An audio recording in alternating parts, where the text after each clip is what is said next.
This is all that's left after multiple brush fires threaten the livelihood of families in Santa Rosa County, who say they are ready to catch the person or people responsible for the fires. Students have an opportunity to dig into a new culture, as well as have a great meal. Though all these shirts are different, there is one common thread. Domestic violence is an issue not only here in Troy, but also all across the world. In 1820, people in the Coon Hill community had a need. That need was a place to bury their loved ones. Now, 193 years later, they have it here, this cemetery. But now it needs help from its local residents. The FDLE usually takes substances like Molly and puts it in vials like this.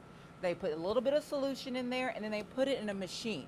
The machine gives them the results in less than 10 minutes. From t-shirts and hats and even model airplanes, people are able to buy their favorite Blue Angels gear, even though they won't see them in the sky. For Emily Whitfield and her grandchildren, it took them a whole year to finally climb into a car on the 360 observation wheel. Well, we heard the wheel was leaving and we decided to bring the grandkids and let them ride it. And they're not alone. Many people waited in line while crews finished routine maintenance for a chance to rise 200 feet in the air. We wanted to come down here and be a part of it and enjoy the scenery on the beach and everything. The observation wheel has been on Pensacola Beach for a year. In that time, it has struggled to turn a profit, something that comes to no surprise to Kevin McClendon, who's also trying to catch a ride before it's too late. I haven't really met anybody that's ridden on it, honestly.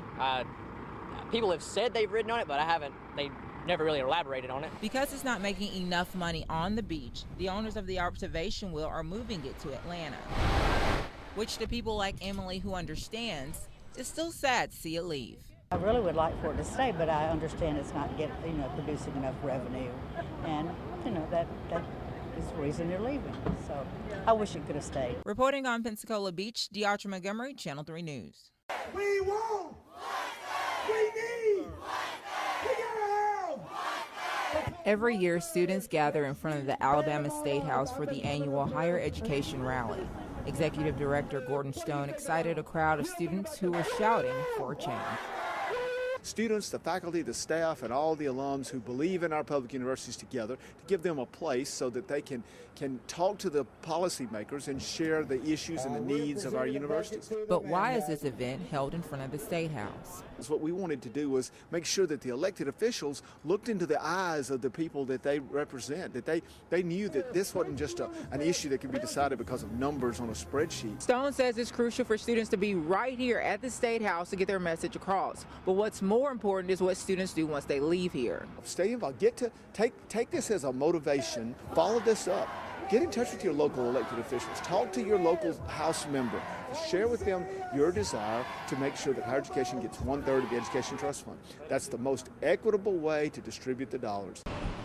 Relief may be on the way for some airline passengers. The FAA is looking to ease restrictions on items like tablets, e-books, and music players in low altitude, something Mike Edge feels would be beneficial for all travelers. If they could use their devices without having to turn them off and turn them back on and use them during flight, that would, I think, be better. The decision comes after flyers have failed to follow the rules when using their electronic device during flight. In response, the FAA might grant passengers the opportunity to use their gadgets during takeoffs and landings, a change Mr. Raven sees as a helpful resource for business purposes. Worrying about having to make a call when you get to the next stop, so it's very convenient.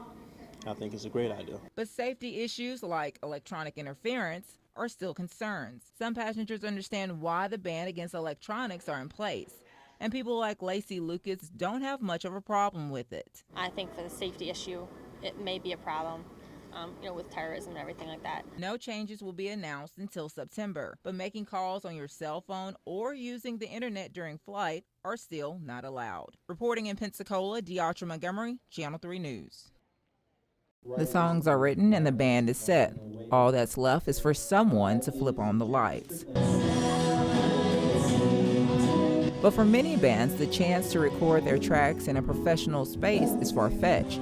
But for one group of local musicians, that dream has become a reality. The group is all students from the music industry program. 4 of the songs that they perform were all written by the group, and it's a new group, and they're growing and prospering. The band played a variety of songs from alternative and rock to R&B and Latin.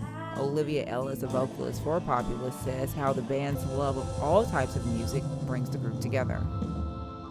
I think every time we come together, we sort of get closer, we bond more, and we've learned to sort of trust each other. Students who attended said they enjoyed the live concert and were pleasantly surprised at the band's performance. I didn't realize that they were in Troy, but I think it's great that they're all students, and they did a wide range of different songs, so that was cool that they touched on different genres. I really like that they all had their own thing.